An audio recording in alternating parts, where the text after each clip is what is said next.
Hello, ladies and gentlemen, and welcome to another episode of Off Point. My name's Les Steed. I'm Marlon White. And today we're talking about living abroad. Now, I lived in Indonesia for about 2.5 to 3 years. I left in September 2013, age 23, came back here on the eve of Brexit in 2016, and that was, I think, June the 20th, 2016. And you have... So I was born in this country, but my family is originally from Jamaica. So when I was about 4 years old, I moved to Jamaica for about 2 years. Yeah. How'd you find it? So I went from nursery in this school, just that period just before you go into to primary school. Yeah, you mean the one where you learn to play with colours and, Yeah. and every day's dinosaur day and dress up and stuff, yeah? So I went from that period and then went straight into school in Jamaica. That's cool. Yeah. It's interesting because I guess my experience is a lot different from yours. Yours, like, you made an active decision to move to a different country. Yeah, I was running from my problems. Yeah. Me, I was just dragged along. I knew what was happening. I was well aware, but I had no choice in the matter, really. I just had to do it. Well, I don't know. I mean, it's kind of similar because when I was little, I also had a similar thing where I was taken to Kuala Lumpur in Malaysia as well. A lot of Asians time, but I mean, that's a bit different. Yeah, I forgot about that. That was 1.5 years, and that was the best part of my childhood. I don't know about you, but how did you find the comparison? Compared to here, to be honest, I did really miss England. It's, you know what? I always think back to like the Power Rangers. Power Rangers was my favorite show, and I just used to love that in this country. And then What's Jamaican Power Rangers like? also it's the same. So we have a lot of American programming, but my point was is you have your routine in this country, watching your English programs and all that. And then watching Power Rangers and everything, and then going to Jamaica, I'm like, where is Power Rangers? I don't know what time it comes on. And I think my grandmother found it for me out there, and I was just like, it was just like a bit of home. Obviously, it's an American show, but it's like also I watched it over here, and it felt like a bit of home over there. It is weird what the little things are. I don't know about you, but when I was living in Indo, everyone in our house, and we were all from different places. We all had a flag. Yeah. Like I used to hang a British flag in my room, which over here sounds quite nationalistic, but out there it was just like it's that little reminder of home because it still had the dirt from my because I still had the dirt on it from home, which sounds a bit weird, and I didn't drag it through the dirt or anything. So if there's any flag fanatics, don't get weird. But it's just like when it's a bit of wear and tear and stuff, and I mean, that kind of brings the first point I actually wrote down. It's just like that feeling, because you know how like you're always going to be an Englishman in New York, so to speak. I found that quite weird.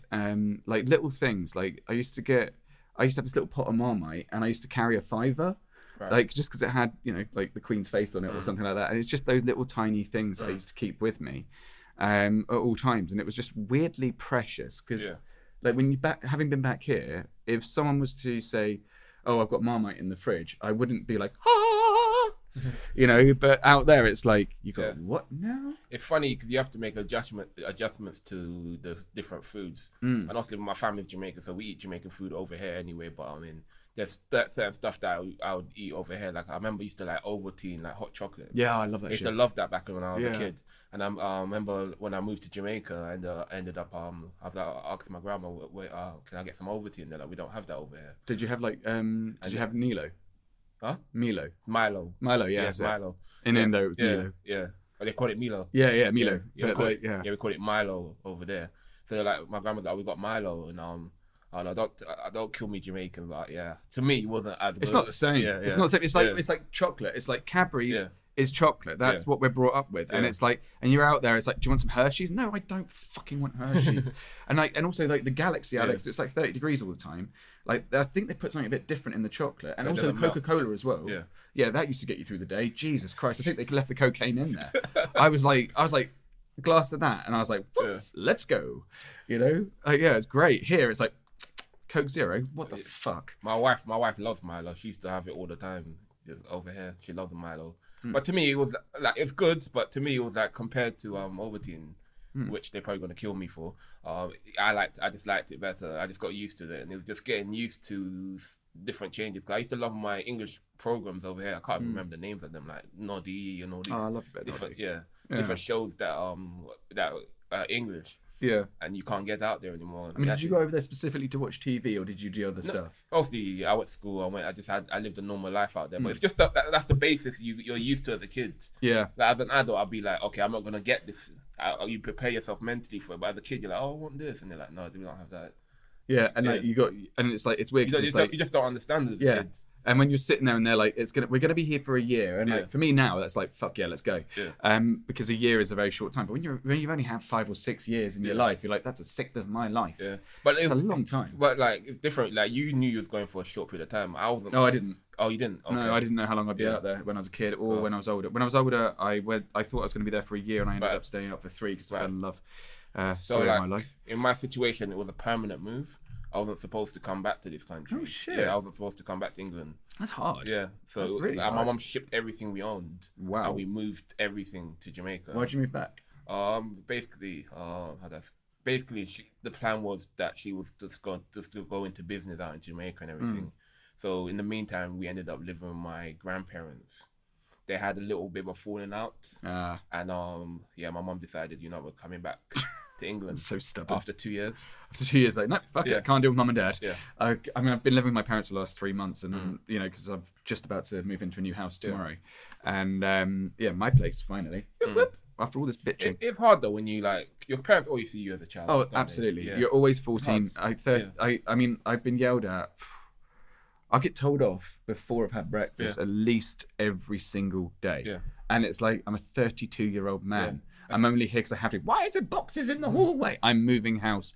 The house that you helped me buy. Especially like when you've lived by yourself and you've been responsible for yourself. Yeah. And then you've gone back home and you're like, I've done this. I don't need somebody looking after me or telling me what to do. Like, I felt like I should do the laundry, but we're getting off topic a little bit here. But I felt like I should do the laundry in my own house because I've been living with friends before, and it's like I'm used to doing laundry. It's kind of part of my Sunday routine. And again with the routines. But and my mum told me off. She's like, no, it's my job. And I'm like, but do you want help or not? No one else does anything around the house. What the fuck do you want from me? But yeah, anyway. Okay, but I think that, did you find that on the weekends, because one of the things that got me was when I went to Malaysia and also to an extent Indonesia. When I was in Malaysia, when I came back, I got bullied a lot because all of my stories were about Malaysia. And I used to go around Malaysia, but it's just because for the last year and a half, everything that I knew was based there. And I had the same thing sort of, I didn't get bullied that time because I was 26, 27, fuck off. And bullied me at 27. It was hard, Marlon. But the problem that I had was I had nothing in common with anyone.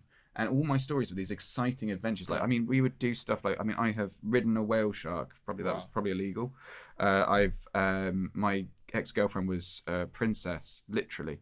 Javanese princess. Her grandmother abdicated, but technically it's in the bloodline. And, and things like that. And we were hanging out with the elites of Jakarta by default. We were doing all sorts of things. Like, on a weekend, we would go to Bali, or we would be in jungles. And the same thing happened when I was a kid. I was really lucky. My parents would make a point of taking us out to places like Fraser's Mountain and the jungles and stuff like that. And you come back home and it's just a village in Surrey, and everyone else around you, all they've done is play football. And I've swum with sharks, and I've been so lucky to do that, but at the same cost of living that I would have had, here relatively. And I found that, it made me quite isolated in many ways because I had nothing to talk about with anyone, and they had nothing that they could really talk about with me. Right. And then I'd just go on and on about somewhere they've never been and no real understanding of, other than maybe a holiday. Right. Did you find that when you came back from Jamaica? So when I came back, one noticeable difference about me, I had a Jamaican accent when I came back to this country. Really? I had an Australian one. Yeah. Did you? Yeah. You're talking funny. I'm like, yeah, I probably am. Yeah. I don't know. That was terrible. So that was the worst one I've done so far. It's weird when you're that young, you pick up accents so quickly. Yeah. So I had a Jamaican accent. So I remember being embarrassed about it, and I remember, like how kids are when you're different. They're like, say something. Yeah. And I remember people just used to be coming up to me, like, just say something, say that Can again. you still do the accent? No, I can't. I lost Come it. on. Because basically when I came back, no, I won't do it. Come on. No, I won't do it. Well, the cool kids are doing that. Yeah, basically. I can't do it, otherwise I look racist. Actually, no, I don't. I look like Gary Oldman. basically, when I came out to this country, the first thing I tried to do was just lose the accent. What? Yeah. I didn't notice it. I feel a bit bad about that now, just because I see so many people that held on to their Jamaican accent, or they can break into the Jamaican accent. I just was that like intentional, do you think, or do you kind of like, because I mean accents change. I mean, I think that, you know, like for example, I've noticed that hanging out with my now ex-girlfriend from South London, yeah, I picked up a lot of what I picked up on a few bits and bobs that she was saying. Like, you know, I think I'd say, oh, I actually can't remember what she would say, but yeah, anyway, not off the top of my head anyway. But yeah, I mean, like, you know, things like, in it, I know, or, you know, like, yeah, allow it. I don't know, not allow it. She's not a Chevy, but whatever. I digress. Sorry, I didn't mean to override you there. Yeah, but so why can't you still do it occasionally? Actually, I say that. I can say like one or two words or like phrases in the accent, but yeah, I can't really say a full sentence. It's just weird. It's just, I guess like when I picked up the accent, I wasn't like, I'm going to try to pick up the accent. Was it more like the culture just kind of came on? Yeah, I went to school. Obviously, I was going to school around all these kids, and then I just over time picked it up, and then English is the native of Jamaica, isn't it? Yeah, Sorry to sound ignorant. Yeah, yeah. Oh, okay, yeah. So also we speak on patois. Oh yeah. Yeah, which is just broken English. Yeah, because in Indonesia we had Bahasa Indonesia, and they've got like 300 different dialects, or 300 like thousands of dialects, but the main one is Bahasa. And this kind of brings me on to one of the points I was thinking about, was that, you know, like that immersion in a different culture. Did you find that you grew? How did you find that affected your personal growth? It was different. Like the whole culture was different. I never told you how I learned how to read and write. Yeah. I learned how to read. I learned how to write in Jamaica. I learned how to read in this country. That's basically when I was in this country in nursery, I was just being taught how to write. You know, they sit next to you and teach you all nice and everything. Yeah. Between the lines, those little rulers and the pen. So I went from that to Jamaica, where they're not nice at all. Well, they just like sort of being like beat you up. So basically, they will start hitting you and stuff. So they'll put like a notepad in front of you every day. Yeah. And then at the end boy. There'll be like a blackboard. Yeah. Then you have to write down what's on the blackboard in your notepad. And then at the end of the day. But how would you know you understood it? So at the end of the day, they'll come over. And my notepad will be empty because I don't know how to write. And then I'll just get beaten with a wooden ruler. And that's how it was every day, until one day I picked up the pen and I started writing. I'd have picked that pen right up straight away. I'd be like, no need to hit me with anything. And then I've got very low pain threshold. My mom came to sure. pick me up and they're like, you learned how to write today. Didn't learn how to write. You just learned that you had to like draw what's on the bloody board, because otherwise you get beaten. Yeah, I had no idea what it said. That's horrific. If someone hit my child, I'd kill them. Yeah. It's interesting though. Like I think that's the one time where I wouldn't be bothered about how much I hurt someone. It's actually interesting that I had that experience, because also I'm only like 31. Yeah. But that's outlawed now. You can't do that anymore. Yeah, damn right you shouldn't. You can't do that. You can't do that in Jamaica. And also that was outlawed a long time in this country. So we never. Our parents might have got caned. Yeah. But we never got caned. So it's interesting that It's weird how it's a sex thing as well, by the way. It's weird how, like, you know, you sort of take it out of society and then everyone gets a bit turned on by it. But yeah, go on. Yeah, it's interesting that somebody my age went through that experience out over there. Just that game. Yeah. Because I mean, like, do you find that you've still got trauma from that or not? No, not really. Not really. Every time you write, like, I just remembered as well, you can't cry as well in Jamaica. They'll sing this song, this little rap, this like rhyming song. Suck it up, suck it up, suck it up. So can't remember if it. Cry, cry, baby, Mushan Dali, take off your clothes and go to bed. When your teacher call, a big duppy fool, something like that. I can't remember. The take off your clothes part. There's a lot of abuse in your history that we're about to uncover. Yeah. I can't remember the. Did you have to take your clothes off? No. They'll just sing that to you if you cried. Everybody would just gather around you and just sing that. Yeah, I can't remember the full song, but that was the. Yeah, leave that one with your therapist. Yeah. Fuck. That's what they used to do. That's crazy. I mean, I went to like the top private school. That was a private school. That was a private school. Yeah. Holy shit! Well, poor kids who went through the public one. I mean, I went from private. Okay, the weird thing for me was when I went from.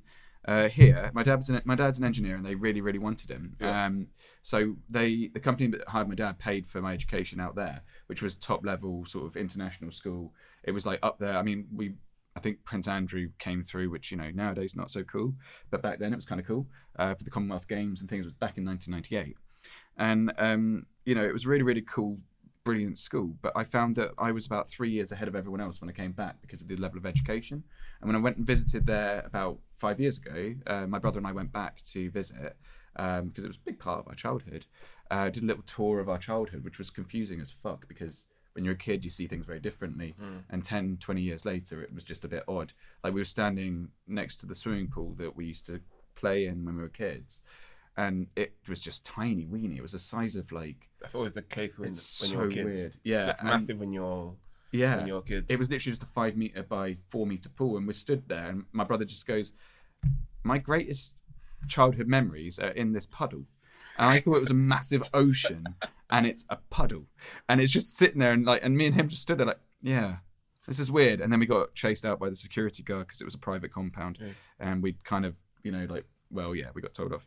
But worth it. But what I was trying to get at before was I found that when I was, as an adult growing abroad, I found that my personal growth went sort of lateral instead of vertical. So here you mature, you go from like university to a job and you become more mature as you go until you've realized that you've become your father.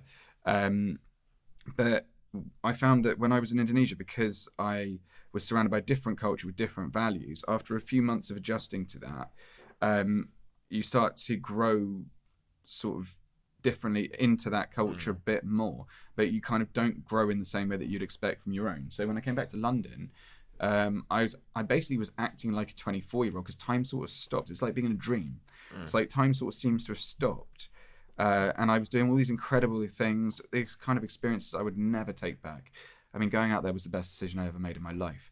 And if you are in two minds about going somewhere like that, do it. Just do it. There's no... I mean, apart from don't go and get educated in Jamaica. But other than that, like the Far East, yeah, go for it. But what I'm trying to get at is that, like, for example, like my experiences out there and the way that we lived our lifestyle was so much more free in a way. Like, for example, at 2 a.m, I would be, on a Thursday at 2 a.m, I'd be riding a motorbike. If I'm being 100% honest, not particularly sober. I only did it a few times.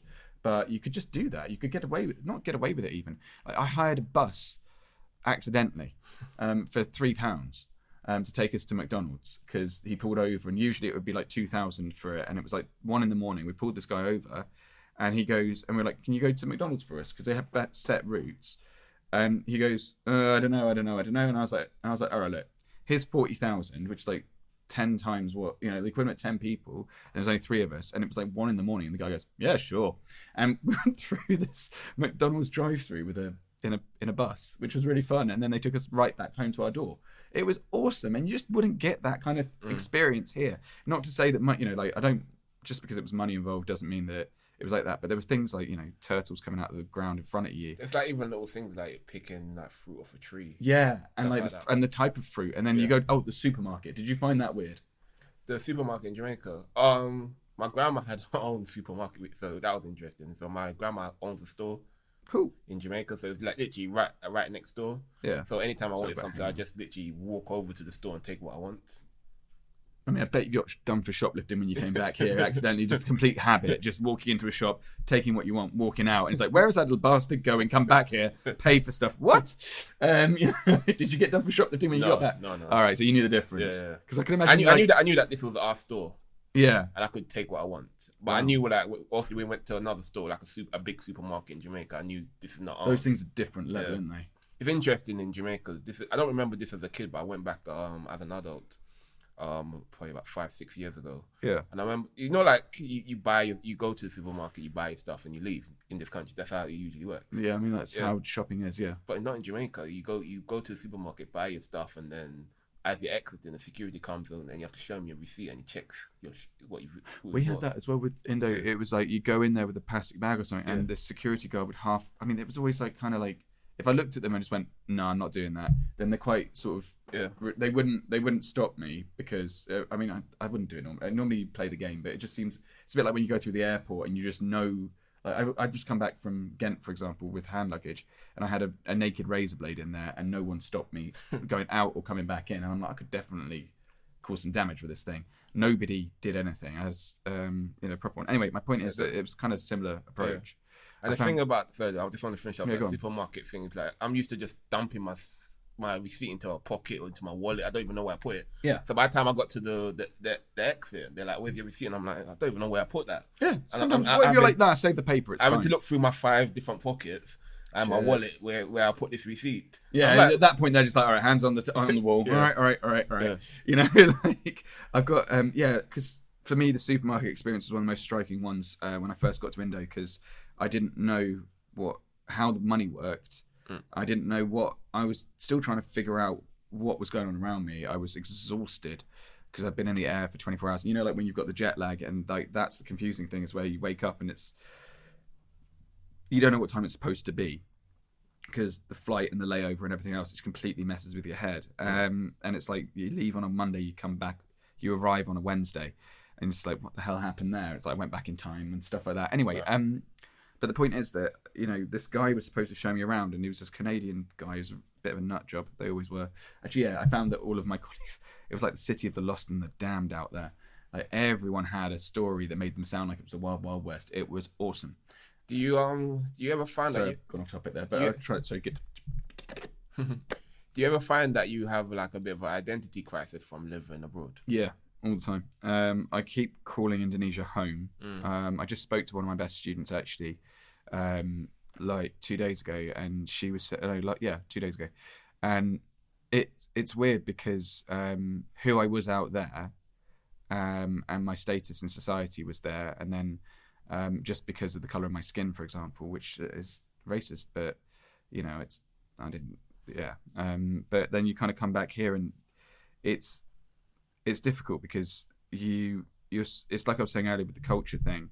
You're used to who you are there, and then you come back and it's like, and you're nobody here, and and being taller, for example. I mean, for me, I'm an average sized bloke. You've never had this problem, but you know, out there I'm very tall compared to everyone else. So you know, you kind of go back in. You come back here, and all of a sudden I just felt quite small. I'd be walking past kids that were 16, 17, and they're all taller than me. Like the generation below is like a lot taller anyway. They're all better fed and whatever. But not to say that our parents did badly. But my point is that, there's that cultural clash with your own culture. But when you're out there, as I was saying earlier, like you're very patriotic about what you idealize to be British culture. Right. So there's that disconnect between the reality of British culture, which isn't that great. Your pegged up idea of British culture doesn't help that I came back on Brexit. And then you've got who you are within the other culture, and your friendship circles are everywhere. So I had a phone that would go off 24 hours a day because half my friends were in Indo, half of them were here, and I still was like, and I was kind of back at home at my parents' place, ready to go to university for 3 months, and I just didn't know what to do with myself. And my friends, who I thought would be running to me, you know, they all had their own lives going on, and you just don't realize because your life has been elsewhere. You come back and you're just kind of feeling like you're back to being 22, 23. Everything reminds you of, and nothing's moved, you know, particularly going back to my bedroom. It's like I'd never left. It's like, it was just really eerie. And then when you kind of have to start all over again, which is very difficult to do emotionally. And then you realize that actually, you know, you didn't fit in here and there like you thought you did. The things you idealized aren't as ideal as you wanted them to be. And then there are little things and nuances and irritations that, you know, you start to miss from one culture, and like things like, for example, I could get a massage for £5, £10, an hour and a half of really, really good massage. And then here it's like £30 for half an hour, and I'm like, I'd never pay it just on principle. I mean, and it's lots of things like that. It's the cost versus what it's worth, and also things like McDonald's. You go into McDonald's, and I automatically started ordering in Bahasa, and the guy just looked at me like, the fuck? And also tapping your card, because I didn't have that in Indo. All of a sudden I could tap my credit card. Talking of McDonald's, that's one thing I miss, because Jamaica doesn't have a McDonald's. Really? No, we have like KFC and all that, but we don't have a McDonald's. That's weird. I think they opened it once and it didn't do well when they closed down for good. I mean, that's weird. Apparently they make their money by being landlords more than they do burgers. Who McDonald's, because when you have a McDonald's, the land price around it goes up because there's a McDonald's nearby, and everyone loves a Mackey's, but they buy all the land around the restaurant, and then they will and then they become the landlord, so they get money from that. I thought they were just like a franchise. So They are, but when they franchise, they buy all the land around. I didn't think it was like necessarily they had much involvement. I thought it was just like somebody applies to be a franchise and they find a location and then open in that location. But I mean, if it's I don't know. I mean, does McDonald's then build the franchise for you and you just manage it, or I don't know. I have really no idea. I just know they're a franchise. So. Yeah, I just assume with a franchise, you just I'm going to open a franchise, find a location, and then. Well, then they start sending you the stuff that you need to make the stuff. But I mean, I guess because they're all uniform, so I don't know. I don't know how it really works. But yeah. So I wanted to touch on about that thing about identity as well, because obviously my experience is different from you. So growing up in England, it's weird because you're sort of like, for me, being a first generation immigrant, it was just like, in this country, you're considered Jamaican. For most of I consider myself a Jamaican pretty much. Yeah. And then going to Jamaica, living in Jamaica, I'm considered English. So it's sort of a weird clash. Yeah, did you find that you didn't belong in either, or did you find that you kind of felt like you were part of both? It sort of feels like you're an outsider in a way. Like you feel like an outsider in this country and an outsider in Jamaica. Just because it's weird because they I remember walking. I was 15 this time. Cause I've been to visit Jamaica quite a few times. I was 15 walking through a market, and this man just looked at me. I didn't even say a word. He just looked at me and goes, "That's an Englishman," and just points at me. How did they tell? I don't know. You're black. Yeah.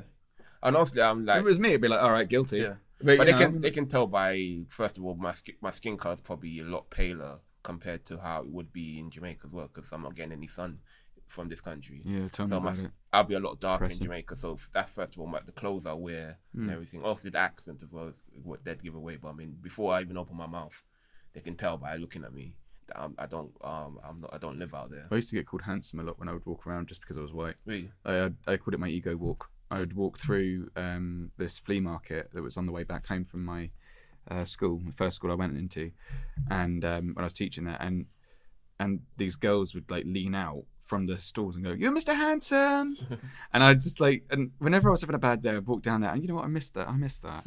No one calls me handsome anymore. But yeah, but did you find that you'll never be? Because going off the back of what you just said, like, I found that was the hardest thing about living abroad is that you'll never become native. So you are always going to feel like an outsider because you are, and then you kind of find that even no matter how much you love people there, no matter how much you want to become a part of it, you will always be from somewhere else. You will always be that foreigner. So you can't. I found that when I was dating girls, for example, I was madly in love with a few of them, and very very happy there. And but I would always have little things that kind of reminded me that I wasn't ever going to be 100% assimilated because I was always going to be the boule, the white guy. For me, like growing up in this country, it's only like when I was about 25 that I actually embraced the term English. I think for a lot of people that grow up in as a first generation or even a second generation immigrant, they kind of differentiate the word like themselves from being English. They sort of say British, although that means essentially the same thing. But to us, British means like anybody like that sort of has a passport, grows up in this country. But then like English is like sort of maybe like you, who's like a native of this country. Like, so a lot of people differentiate them. But if you're born here, then that makes you English. Yeah, but a lot of people don't consider themselves English. Yeah, it's a weird stigma. They say that they're British. I'm British, but I'm not English. Yeah, I found that a bit weird because I had an ex-girlfriend who was Indian, and I've had a few ex-girlfriends who are Indian, and we had this debate once for ages. Not just me; it was a couple of us in the car. But she said that she identified as being Indian first, and then maybe, but said she wasn't English, but she was the most English person I knew. And I think that, it's a weird thing because, like, why is it that the England flag feels a bit racist, even though it's just the flag of a country within the United Kingdom? It's just a bit strange. I mean, I know that there's a history of the EDL and it's interesting. That nationalism though. It's a bit weird. That is very interesting because when you go to another like Jamaica, we used to have to sing the national anthem. Yeah, we don't do that under the flagpole. Like barely anybody has to recite knows the national I anthem. honestly thought that the lyrics to God Save the Queen were "Send her victorious, angry and glorious," and I only found out when I was in America that it's happy and glorious. I don't even know that much. I just had this lovely idea of the Queen just like coming down at someone with a lance, like, you know, like the full on, like, you know, like the fire of thunder, and it's like, have at it, you bitch, you know, like one of those. But like, yeah, I don't understand why being nationalistic isn't really sort of okay here, but you know, there's that embarrassment about it, which is very strange. And yeah, I think that's because if you say, yeah, I'm English and I like being English, I'm proud to be English or something like that, then it makes it sound like you're being a dick for some reason. But if you were to say I'm proud of being a Jamaican, then that's a very different feeling. Like even when you go to America, you can't walk down the street without seeing the flag. Yeah, that's fine. Yeah. Indonesia, they used to stand up, do the Pledge of Allegiance, although they did bring that in, and I thought that was a little bit forced, and I didn't like that because it was like. But yeah, I think you should be. But they have like those national days. You have like Kartini, you have Independence Days and things like that. And admittedly, when we're the ones that everyone's getting independent from, it's me. But I mean, yeah, it's quite a unifying thing, and I think that's something that in England. Do you think it's because they had to fight for their like countries to be independent from, I guess, like Britain for a lot of these places? Yeah, I think that there's having a strong national identity means something. No, I think that in Indo they didn't really appreciate the history behind it. Yeah. Or at least my students. I'm speaking on experience of my students. They didn't seem to understand the actual what happened because it was a very simplistic view of what had happened historically. Because I looked into it, and the kids would tell me, and these we're talking teenagers here, would say something like, we had there was the Dutch, and then and then there was the Japanese, and then Indonesia, and then the Dutch tried to come back, but then Indonesia rose and fought, and then we won. But actually, I don't know what the exact history is, but I mean, I know that they didn't really appreciate that was tied into the Second World War as much. And for example, they would be fine to draw stuff like, I mean, I had a kid called Himmler. Like I had kids who were named after Nazis, and I just don't think that it's the same sort of. I heard that's quite common in certain places because the history didn't travel as well. No. There's people, and they just see them as the baddies in video games or something like that, and it's just like, no, these people, the Holocaust. Yeah. And they would just write. I mean, I remember marking a paper, and this kid had just got bored and just drawn a massive swastika on it, and I was like, do you not see why that? I was like, oh. Talking about. And they say the N-word all the time.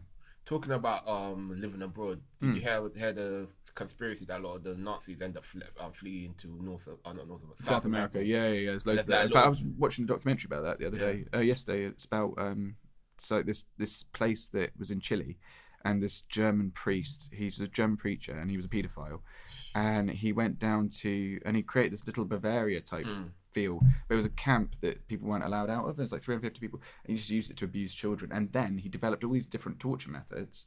And Pinochet, who was the dictator at the time, a violent dictator, actually had deal with him that he would send him people to be tortured and executed and buried. And meanwhile, and to let the other guy just get away with what he was doing. It's messed up. I'm not sure if it's Chile as well, where there's like a little area where they speak German. And it's like right at the bottom. Like a little German. Not Patagonia. It's right at the bottom, but it's actually apparently really nice. Yeah, there's a lot of German speakers out there, and I think. But also the conspiracy that Hitler was there himself as well. Wouldn't surprise me. I can imagine he didn't die when they said he died. Yeah, it's a bit weird that they never found his body. I mean, they burned it, but I mean, come on, a high value target like that. It was like a female body when they the remains. Yeah, because they had Eva Brown died as well. But yeah, it must have been both. But it's he probably got away. I don't know. I mean, obviously he'd be dead now because of his age. But hopefully, he got away. Fingers crossed, the tiger's got him. Yeah. But yeah, it's just a bit. I don't know, because I do feel like it's a little bit too neat and tidy that he popped himself like that. I just don't think he would. No. But anyway, I mean, because it's just if he's got the opportunity to leave, and they would put him as a HVT. He's a high value target. He would have been really. All he had to do is shave his mustache. I wouldn't have recognised him. I heard as well, like a lot of the German scientists end up working for like the American government. Yeah, Operation Paperclip. Yeah. That was good. Yeah. No, it wasn't good. Sorry, it was just the rocket scientists, and they put the next thing you know is they're putting people on the moon because of the V2 program. I love the bit of World War II. I found that in my 30s.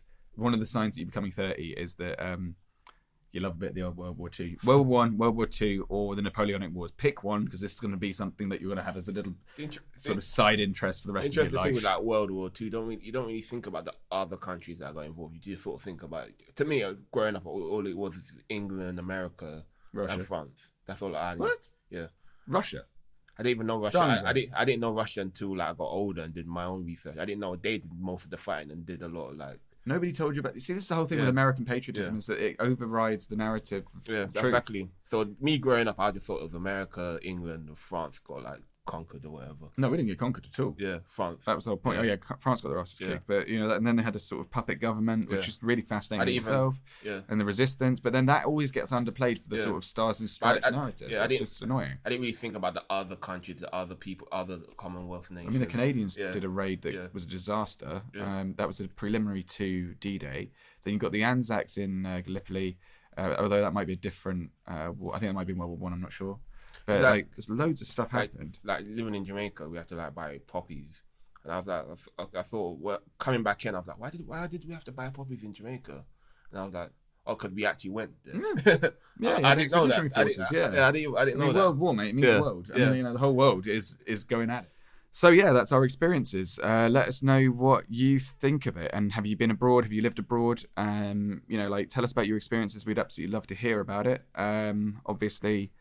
Yeah, we've gone into World War II now. Yeah. But yeah, it's tell us all about it. Tell us about your lives. We want to hear things. Also, a little thank you to everyone who's reached out to me about the ADHD episodes. We record them every now and then. I did get some comments, especially for my blog posts on ADDitude. Just want to say thank you to everyone who's reached out, and do feel free to drop me a line. Thank you. Thank you. Goodbye. Bye.